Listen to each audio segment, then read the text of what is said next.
Hello everyone, welcome back to my channel. Now let's start with the class 12 maths for the board preparation.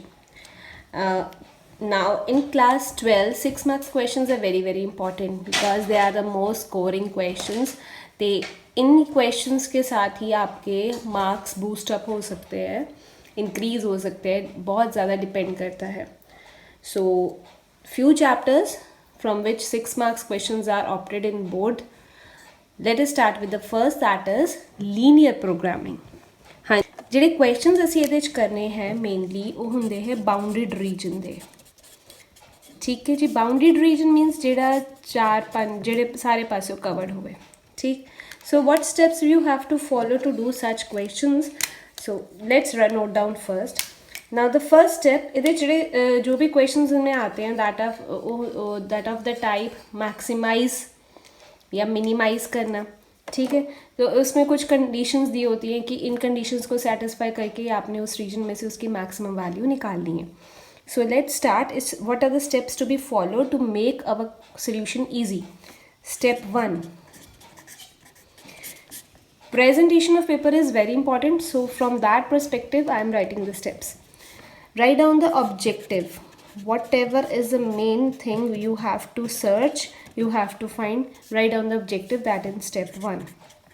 Step 2, note down the constraints. Whatever constraints are given to you, note down that. And objective is denoted with Z. ये थानू मिल सकता है उतो you can find out from the question maximize that. Maximize Z equals to.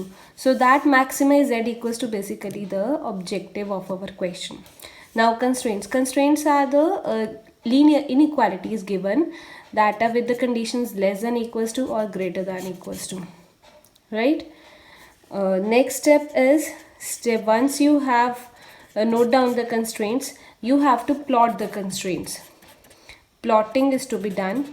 अब जो plotting हमने करनी है उसमें हमने इनइक्वालिटी की बजाय इक्वालिटी लेकर करना होता है. ठीक है जी. और प्लॉटिंग में सबसे इजी चीज़ जो करनी है, पहले हमने फाइंड करना है इंटरसेक्टिंग पॉइंट्स. एक्स एक्सिस के साथ ये कब जो भी लाइन है, जो भी कंस्ट्रेंट जिसे हम कहते हैं वह इंटरसेक्ट कब करता है. Intersecting with x axis means we have to substitute y equals to 0, and for intersecting with y axis we have to put x equals to 0. ठीक, and make a box over there and get the values to plot the lines like we do in lower classes. Next, step 4, we have to find the shaded portion. Find shaded region. Which area is to be shaded, whether it will contain origin or not, whether it will be towards origin or it will be far away from origin. And in 99% of cases, how we find the shaded region is by checking with 0, 0. If on substituting 0, 0 in the constraints, we get true relation, means if it satisfies the inequality, then we have to shade towards 0, 0. And if it comes to be false, then we have to shade away from 0, 0. Right? Next, second last step rather, step 5, once you get the shaded region, you have to mark the boundary points. Mark boundary points.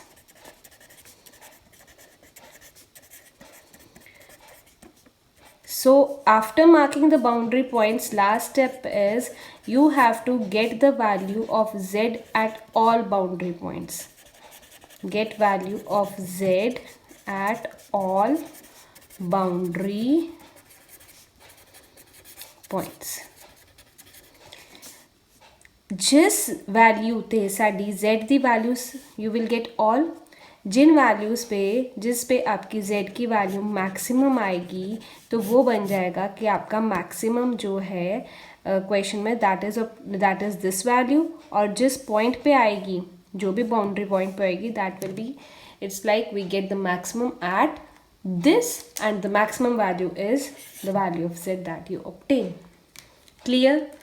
Now let's do one question on this to understand it more deeply. Now side by side I am showing you this. So we have to write, the first step is writing the objective. So I am going to write with the solution. Step 1, what is the objective? Objective means what is our motive. Motive is to z this, we have to maximum this, z equals to 5x plus 3y, right? Step 2, you have to write constraints. Constraints are basically the boundaries or the limitations कि ਜਿਹੜੇ ਸਾਡੀ रोक लगाई हुई है. Constraint ਨੂੰ ਅਸੀਂ ਕਹਾਂਗੇ ਕਿ ਇਹਦੇ ਉੱਤੇ ਆ रोक ਲੱਗੀ ਹੈ. ਇੱਕ ਆ 2 constraints and third, x greater than equals to 0, y greater than equals to 0. This indicates that the region x positive, y positive, it's in which quadrant? First. Means our shaded region will lie in first quadrant. Now what is the third step? Third step is plotting. So now plotting, how we do the plotting? हम कैसे करते होते हैं, हमने lower classes में ये सारी चीज़ें सीखी हुई हैं कि प्लॉटिंग हमने कैसे करनी है. एक बार x को 0 लो, ठीक है. जब x को 0 लेते हो तो y 8 आता है. जब आप y को 0 लेते हो तो x 4 आ जाता है. सिमिलरली इधर भी x को 0 लेते हो तो y आपका 6 आता है, और जब y को आप 0 लेते हो तो x आपका 12 आ जाता है. ठीक. नेक्स्ट प्लॉटिंग हमने अब इसको ग्राफिकली करनी है. So I am not using any graph paper or scale because sometimes कभी कभार हमें पेपर में नॉर्मल पेपर पे ही करना पड़ता है.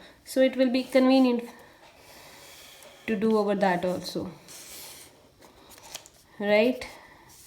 So maximum value is for 1 2 3 4 5 6 7 8 9 10 11 12. X, from x we have to go maximum to 12. And for y is 8. 1 2 3 4 5 6 7 8. Now let's plot it. X 0 y 8. So the point is this. X 4 y 0. The point is this. So let's join this by scale. So right now I am not having scale, so I am just using my free hand. You just use scale. आप लोग scale का ज़रूर इस्तेमाल करना, बिना scale के मत बनाना. Next. Next line is x0 y6, x0 y6 and x12 y0. So again I am drawing with free hand. आप लोग scale के साथ ज़रूर बनाना. ठीक है, clear? So we have done up till step this, we have plot this. Next is finding the shaded region. For shaded region what we need to do is we have to check with 0 0. Right? हाँ जी. Step number, here we have 4. Now next step, checking the shaded region. Shaded region. How to get the shaded region? Now this is line number 1. Line 1. So just note down the give the names. नाम ज़रूर दे दिया करो. आपकी जो भी lines हैं दी हुई हैं आपकी कंस्ट्रेंट्स की, तो उनको नाम देना ज़रूरी है. हाँ जी, ये हमारी लाइन फर्स्ट है. So it is 2x plus y. But shaded के लिए हमने इनइक्वालिटी लेनी है. किसके साथ चेक करना है? 0 0. सो लेफ्ट हैंड साइड में क्या है? 2 into 0 plus 0 0. Right hand side पे 8 है. क्या 0 8 से लेस है? Yes, it is true. जब आपका ट्रू आ जाता है तो क्या सीखा है? ट्रू के लिए हमने शेड किसकी तरफ करना है? 0 की तरफ. ठीक है. सो इट मीन्स जो मेरा शेडेड पोर्शन है इस चीज़ का, और वो फर्स्ट क्वाड्रेंट में लाई करता है, मेरा मतलब ये यहाँ तक वाला आएगा. ठीक है जी. Now for line 2, second line के लिए. लाइन 2 क्या है? x plus 2y less than equals to 12. Again check किसके साथ करना आपने? 0 0 के साथ. यहाँ पे लेफ्ट हैंड साइड है 0 प्लस 2 इंटू 0 0. यहाँ इधर क्या है? 12. बीच वाली कंडीशन देखो, क्या 0 12 से लेस है? यस, ये भी ट्रू आ गया. ट्रू आ गया तो अगेन क्या मतलब है कि हमने 0 की तरफ ही उसको शेड करना है. तो हमारा रीजन कौन सा हो गया? ये आ रहा है शेडेड. कौन सा एरिया है जिसमें दोनों लाइंस आ रही हैं? दोनों लाइंस हमारी इस जगह आ रही हैं. ये वाला पूरा पोर्शन जो है, मैं इसकी बाउंड्री बना रही हूँ. ठीक, क्योंकि हमारा नेक्स्ट स्टेप भी यही है कि बाउंड्री पॉइंट्स हमें पता होने चाहिए। ये रीजन हो गया, so this is the region. ठीक, अब इस रीजन के हमने क्या निकालने हैं, बाउंड्री पॉइंट्स। बाउंड्री पॉइंट्स कौन कौन से, एक तो ओ ही है जिसे ज़ीरो कहते हैं, एक मैंने ए हो गया, सो ए क्या था 4,0, एक ये है, यानी मैं इसको बी दे देती हूँ नाम, इसका क्या था x 0 था y 6 था। एक पॉइंट ये है जो हमें नहीं पता, तो ये पॉइंट कैसे आया, दोनों लाइंस की इंटरसेक्शन के साथ आया। ठीक है, तो अब दोनों लाइंस की हमने क्या करनी है, इंटरसेक्शन निकाल के हमने इस पॉइंट क्या निकालना है, सी। सो हम उसको देखते हैं। सी पॉइंट के लिए आपका लाइंस कौन सी है, x + 2y = 12। ठीक है, और दूसरी लाइन है 2x + y = 8। ठीक है, इसको 2 से मल्टीप्लाई कर लो, सो देन सब्ट्रैक्ट कर दो, सो ये आ गया -3x + y, y तो गया = -4, x आपका आ गया 4/3। ठीक है जी, सो इसको किसी में एक में पुट कर दो, लेट अस सपोज मैं फर्स्ट में पुट कर रही हूँ, 4/3 + 2y = 12, 2y = 12 - 4/3, 12 3 is 36, 36 - 4 32/3 और 2 बाद में, so y comes out to be 16/3। so what is the next step, यहाँ तक हम पहुँच के हमने क्या निकाल लिए, बाउंड्री पॉइंट्स मिल गए हमारे, कौन कौन से, O 0 0, A भी मिल गया, B भी मिल गया और C भी मिल गया, सारी बाउंड्रीज मिल गई। अब हमने क्या करना है, इन बाउंड्रीज पे हमने किसकी वैल्यू निकालनी है, Z की निकालनी है। हमारे पास बाउंड्री पॉइंट्स कौन से आ गए, बाउंड्री पॉइंट्स कौन सा है, O A B and C। O कौन सा है 0 0, A कौन सा है, A पॉइंट कौन सा 4,0, B कौन है 0,6 एंड C तो हमने अभी निकाला है 4/3, 16/3। इन सब पॉइंट्स पे हमने Z की वैल्यू निकालनी है। Z क्या है 5x + 3y। ठीक है, x एंड y को यहाँ पे सब्स्टिट्यूट करते जाओ। हाँ जी, 5 × 0 + 3 × 0,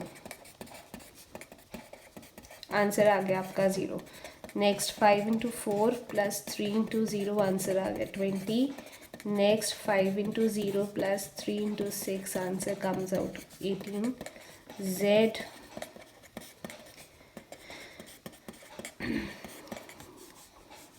20 and 48, 68/3। सो इन सब में से Z की मैक्सिमम वैल्यू देखो, आपने मैक्सिमाइज का क्वेश्चन था ना आपके पास, सबसे बड़ी वैल्यू कौन सी है Z की आपके पास, ये वाली, किस पॉइंट पे आई है, इस पॉइंट पे। सो बस ये लिख देना, maximum value of Z is क्या है 68/3, किस पॉइंट पे, एट पॉइंट कौन सा, x क्या है उस पे 4/3, y क्या है 16/3। So this completes your question. Clear है। सो जस्ट आप लोग अगर सभी इस टेबल को, इस स्टेप्स को फॉलो करेंगे तो आपको कोई भी क्वेश्चन इस चैप्टर का मुश्किल नहीं लगेगा। मैंने अभी एक ही क्वेश्चन किया है जस्ट कि आपको समझाने के लिए। नेक्स्ट वीडियोस में हम ऑल सारे ही इम्पॉर्टेंट क्वेश्चंस देखेंगे जो हमारे बोर्ड में आ सकते हैं। ठीक है जी। सो अगर आपको वीडियो पसंद आई हो तो प्लीज़ लाइक बटन ज़रूर दबाना और सब्सक्राइब ज़रूर कर लेना ताकि आपके पास सारी की फर्दर वीडियोस टाइम पे पहुंच जाए। That's it.